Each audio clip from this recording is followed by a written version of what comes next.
नमस्कार, आदाब। आजकल हमारे देश में और दुनिया में दो नाम चल रहा है, एक तो कोरोना का, दूसरा मसला फ़लस्तीन और इज़राइल का। आज इज़राइल के मसले पर बात करते हैं। बड़े बूढ़ों ने एक कहावत कही है कि बैठने का मौका मिला तो लेट गए। इज़राइल की कहानी भी यही है और इज़राइल के ताल्लुकात हमारे देश यानी हिंदुस्तान से हमेशा अच्छे रहे हैं। मगर पिछले दिनों जो सरकारें हमारे देश में बनी और हिंदू मुस्लिम का जो नारा लगने लगा, तो अब आई एम स्टैंड विथ फ़लस्तीन या विथ इसराइल का नाम आने लगा। इंसानी बुनियादों पर अगर सोचे तो हमारा देश हिंसा का समर्थन नहीं करता। अहिंसावादी हमारा ये देश है। हमारे देश के राष्ट्रपिता महात्मा गांधी हमेशा वो अहिंसा का नारा लगाते रहे। हालांकि नाथूराम गोडसे ने उन्हें गोली मार दी। आइए आज इसराइल की बात करते हैं। इसराइल और फ़लस्तीन का असल में मामला क्या है।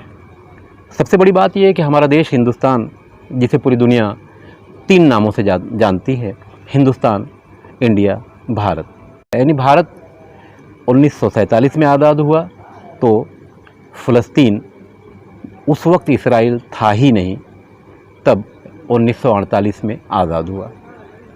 बड़ी बात यह कि हमारे देश पर भी अंग्रेज़ों का ही कब्ज़ा था और जब फ़लस्तीन आज़ाद हुआ तो वो भी अंग्रेज़ों के कब्ज़े वाले फ़लस्तीन से ही आज़ाद हुआ था। मगर उस वक्त इज़राइल का कहीं कोई नामो निशान नहीं था। हालांकि आज का जो इज़राइल है वहाँ यहूदी लोग पहले से रहते हैं। अगर इनकी तरफ चलेंगे कि यहूदी यहाँ कैसे रहते हैं, तो दूसरे जंग अज़ीम के बाद जंग के बीच जब हिटलर ने यहूदियों को गैस के चैम्बर में डालना शुरू किया और तकरीबन 70% यहूदियों को गैस के चैम्बर में डालकर राख बना दिया गया, तब उस दौरान जो लोग भागे समुंदर के रास्ते से या ज़मीनी रास्ते से, तो समुंदर के रास्ते से जो लोग आए फ़लस्तीन की उस सीमा पर, समुद्री किनारे पर, तो फ़लस्तीन के लोगों ने उन्हें अपने गले लगाया, क्योंकि मज़हब इस्लाम मोहब्बत का रास्ता, मोहब्बत का पैगाम देता है और यही मोहब्बत का पैगाम आज फ़लस्तीन को महंगा पड़ रहा है। फ़लस्तीन की बात करें तो फ़लस्तीन के लोगों ने जब इन्हें गले लगाया और इन्हें रहने का मौका दिया, उसके बाद ये उस वक्त की बात है, तब फ़लस्तीन में अंग्रेज़ों का कब्ज़ा था।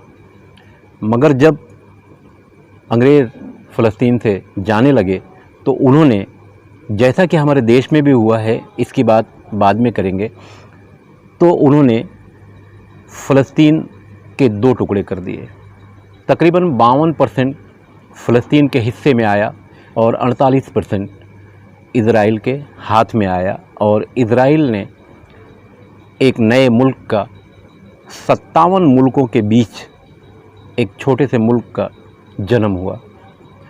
यहूदियों के मन में एक बात थी कि हमारा इस दुनिया में कोई मुल्क नहीं है, इसलिए अब जहाँ बैठने का मौका मिला है वहीं लेट जाते हैं।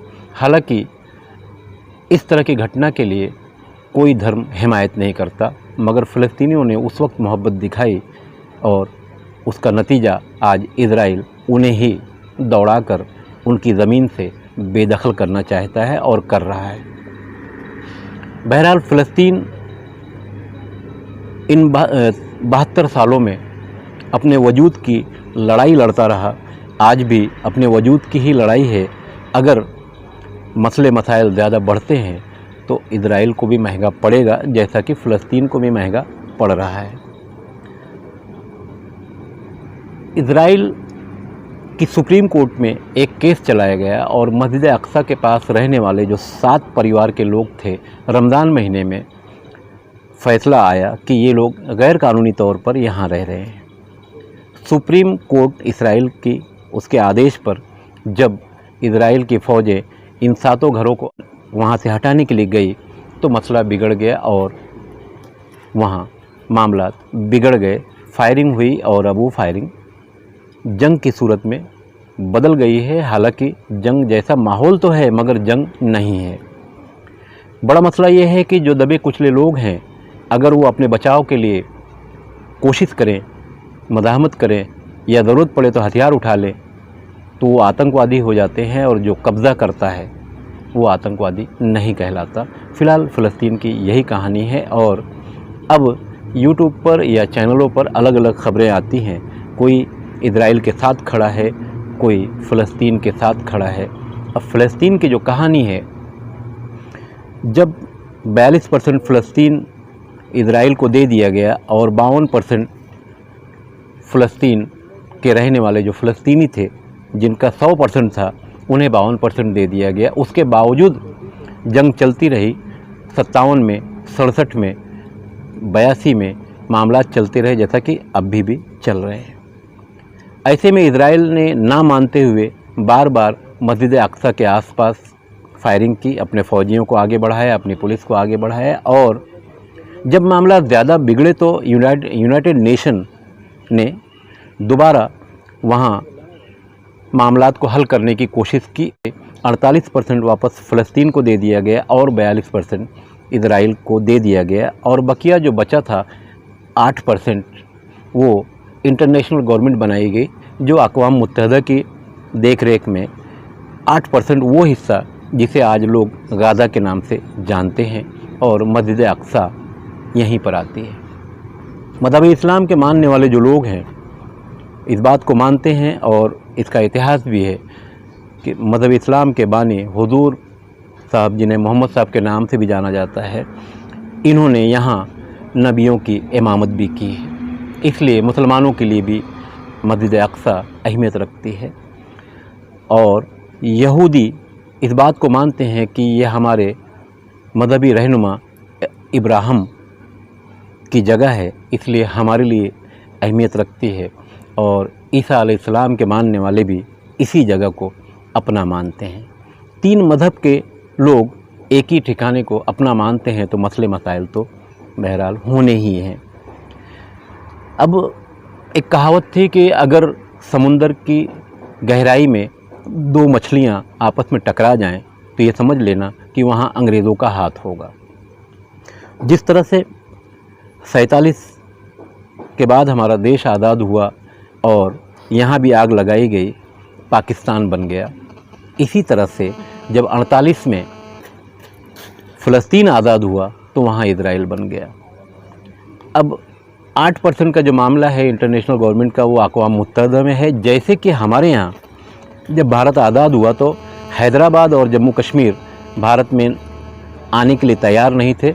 जब पाकिस्तान की आर्मी ने सिविलियन के साथ आकर कश्मीर पर हमला किया तो तकरीबन 60% कश्मीर अपने कब्ज़े में ले लिया। तब मजबूर होकर राजा हरी सिंह जवाहरलाल नेहरू के पास मदद मांगने के लिए पहुँचे और बाद में सेटलमेंट हुआ और सेटलमेंट में धारा 370 के तहत जम्मू कश्मीर को जो सहूलतें देनी थी, जैसा कि अब बीजेपी सरकार ने उसको ख़त्म कर दिया। उसके बाद इंडियन आर्मी आगे बढ़कर कबाइलियों से, जिन्हें कबाइली कहा जाता है, हालांकि वो आर्मी के लोग थे, पाकिस्तानी आर्मी के लोग, उनके ऊपर जब चढ़ाई हुई तो थोड़ा सा हिस्सा इंडियन आर्मी ने कब्ज़ा किया और अब तकरीबन 60% कश्मीर हमारे हाथ में है। और उसके बाद फिर यहीं यूनाइटेड नेशन, जिन्हें आमतौर से अक़वाम मुत्तहिदा भी कहा जाता है, बीच में आ गई और अब इसका मामला अक़वाम मुत्तहिदा में यानी यूनाइटेड नेशन में चलेगा। यूनाइटेड नेशन में जाने के बाद आज तक इस दुनिया का कोई फ़ैसला नहीं आया, जैसा कि हमारे यहाँ जम्मू कश्मीर का नहीं आया, फ़लस्तीन के उस 8% का जो मामला है उसका फ़ैसला नहीं आया। इस तरह के और भी मामलात हैं, जैसा कि आप देखेंगे तो LOC, हमारे देश की जो LOC है और पाकिस्तान की जो LOC है, लाइन ऑफ कंट्रोल, उस पर भी लाखों लोग आज पड़े हुए हैं। ना उनका मुल्क हिंदुस्तान है, ना उनका मुल्क बांग्लादेश है, ना ही पाकिस्तान है। उनका भी मसला यूनाइटेड नेशन में मौजूद है, मगर आज तक ऐसा कोई फ़ैसला नहीं आया। तो इस तरह के हालात हैं। अब हालात ऐसे हो गए कि पूरी दुनिया कोरोना से जूझ रही है और इसी बीच इजराइल और फ़लस्तीन का मामला दुनिया के सामने आ गया। अब अगर आप अपना मोबाइल खोलेंगे, ओपन करेंगे या न्यूज़ चैनल को देखेंगे तो कोई फ़लस्तीन के साथ खड़ा है और कोई इज़राइल के साथ खड़ा है। कोई आवाज़ लगा रहा है कि दुनिया में 57 ममालिक मौजूद हैं मुस्लिम के, तो ये क्या कर रहे हैं। कोई आवाज़ लगा रहा है कि अमेरिका इज़राइल के पीछे खड़ा है। दुनिया की ये चाल आम इंसानों को कितनी महंगी पड़ रही है। कोरोना के कारण लोग बर्बादी के रास्ते पर जा रहे हैं, कारोबार बंद है। ऐसे में इज़राइल और फ़लस्तीन के लोग आपस में टकराकर एक दूसरे की जान ले रहे हैं। तो भारत, मेरी समझ से, क्योंकि हम अहिंसावादी हैं, तो कहीं ना कहीं हिंसा का समर्थन भारत से दुनिया के किसी इलाके को ना मिला है, ना ही भारत में किसी को मिलेगा। मैं खान फ़ख्र आलम। संकल्प के साथ एक एक गांव को कोरोना से बचाना है, इस मंत्र को लेकर के आप आगे बढ़ें और तेजी से रिकवरी रेट बढ़े, तेजी से पॉजिटिव केसों की संख्या बढ़े, तेजी से टेस्ट ज्यादा हो। इन सभी बातों पर बल देते हुए हम सफलता की दिशा में एक भी प्रयास न छोड़े। हमारे चैनल पर जो भी खबरें दिखाई जा रही हैं वो सही हैं, अच्छी हैं और शहर के हित के लिए हैं। तो आप हमारा चैनल सब्सक्राइब भी कर सकते हैं यूट्यूब पर जाकर, भारत शक्ति समाचार।